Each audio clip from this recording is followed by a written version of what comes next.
other than that, we're having the big meeting in a little while, and I'm going to relate my problems. Greenland is a big problem for us, and the other big problem is the fact that when we wanted them, we didn't want them badly, but we did say, if you want to join us, and they all said no. But when they could have, they weren't there for us, and we've been there for them. We spent over $1 trillion over the last short period, $1 trillion, in order to protect these countries from Russia, and has nothing to do with us. We have an ocean, but it's been a long-term thing, and they haven't treated us right. And Mark understands that. He understands that, and we're going to work something out, I think, one way or the other. But we've been treated unfairly. We pay disproportionately. We had a time when we were paying 100%. We were paying 100% of NATO, and yet a lot of the countries weren't paying anything. But there was calls made a few weeks ago. I spoke with UK, and the Prime Minister said, well, we don't want to help you now, but we'll help you when the war's over. I said, that's not good, not good. And likewise, I spoke to Germany, they didn't want to help. I spoke to France, they didn't want to help. Nobody wanted to help. Some of the very small countries wanted to help because they're the most vulnerable. I mean, that's the only reason they wanted to help.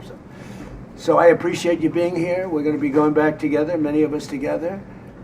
And again, I want to say, despite the fact that I'm very upset with NATO, that we pay far, far too much, billions and billions of dollars too much, because it's unfair, because we're protecting them. So we protect them, but they're not there for us. Think of it. It doesn't work. But I want to say this is a great leader. They're lucky they have him. It's their biggest asset. You want to know the truth? So, Mark, would you say a few words? Absolutely, and thank you so much, Mr. President, dear Donald. Let me start with Iran. We discussed it last night at the presidential palace. I think what you did, degrading the nuclear capability, crucial for Israel, the region, for Europe, degrading the ballistic missile capability of Iran, crucial for Israel, for the region, for you, for the whole world. And then trying to bring this to a peaceful end. They attacking ships yesterday. I think what you did last night was absolutely necessary. It was a very strong response, and I'm with you on this. It's really important. When it comes to NATO, what you have achieved, and this is a huge win. And I just want to say this again: the last 2 years, Canada and European NATO nations spending $215 billion more in 2024 and 2025 and 2026 compared to 2024. This is staggering, 258 billion. In the meantime, almost 200,000 jobs in the US being supported by all the investments by countries in the United States in the defense industrial base, buying from the defense industrial base from the US companies. So here you see there is you have been able to really get them to step up, to do this. And when it comes to Iran, I know you're disappointed. We discussed it a couple of weeks ago. I would say these are isolated cases. 5,000 planes taking off from European airports in support of Epic Fury. It was Europe as one big platform of power projection for the United States, helping with Epic Fury, including countries you mentioned, Germany from day one, France, and many others. We discussed the Bucharest airport, which was closed for a couple of days for commercial traffic because you needed it for Epic Fury, and they were totally United fine. Kingdom wouldn't let us use the island for 2 weeks, so we had to fly back. No, so I'm saying you're right. There are isolated and cases. Italy was very bad, having to do with their bases, as you know, and a couple of others. So but still, generally, 5,000 is huge. And you mentioned Spain. Even you got Spain to pay 2%. They made a huge step in last year. So there's still issues we have to solve. But hey, also even on Spain, I would say they got to the 2%. And I know you have a very strong relationship with the United Kingdom, the King, but also you personally always with Keir Starmer, who is now leaving office. He has now also committed to spend another $20 billion extra, 15 billion pounds on defense. So I would argue, without you in this chair, this would not have happened. It is, of course, because of Russia, but also because of you. So grab to win, it's there. You did this. It was The Hague, and now they are implementing it. And on Greenland, you and I made a deal in Davos. I will make sure that that deal is step by step being implemented. That you can deploy, if you want, the Golden Dome on Greenland. You have your trilateral talks, Mark was leading them, from your side with the Greenlanders and the Danes, when it comes to if they would change their constitutional position in the kingdom, etc. But hey, I mean, just so they understand, Greenland is very important for the United States, but it's not important for Denmark.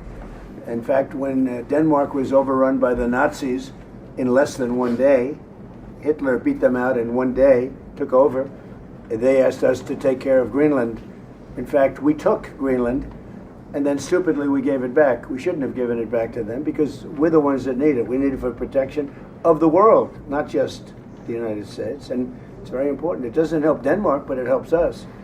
And it's very important for us. And again, they were defeated very quickly. Denmark was beaten in one day, less than one day, by the Nazis, by Hitler.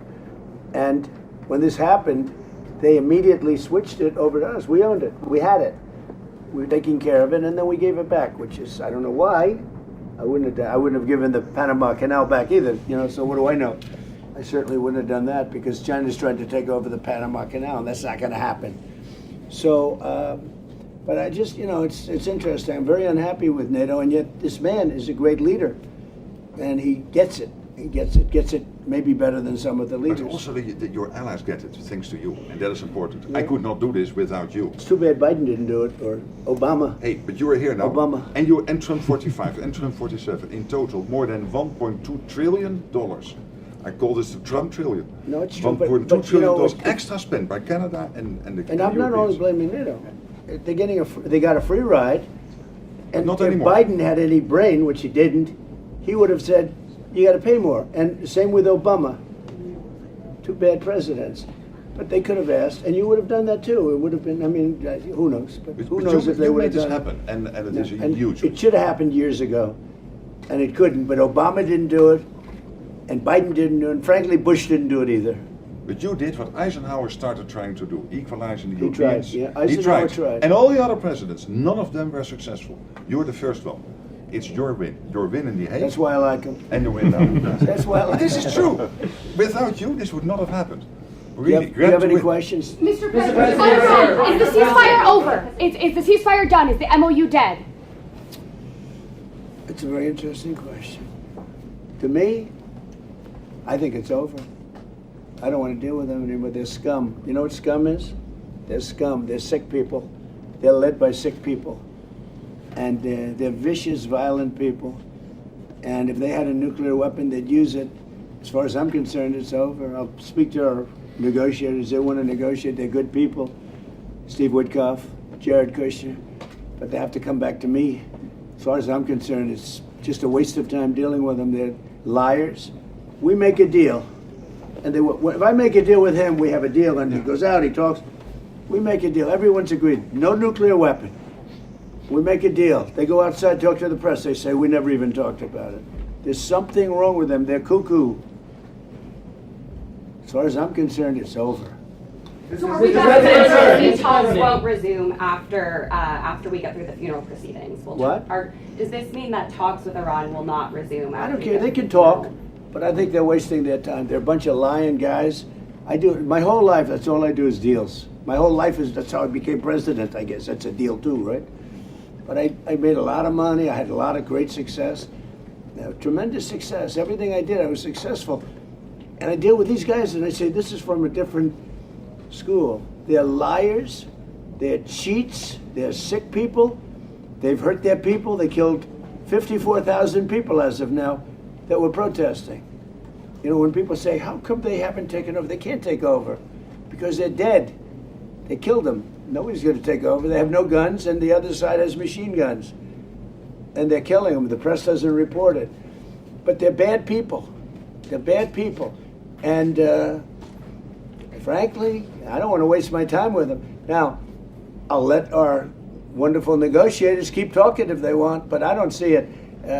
I don't like these people. You know that? I like him. I like the leaders. I think all of these leaders. Great. And they love it. I think they didn't treat the United States fairly for many years, but that's okay. But they're sane, rational, good people. Most of them. I don't like a couple of them, to be honest with you. But there are a couple I don't like much.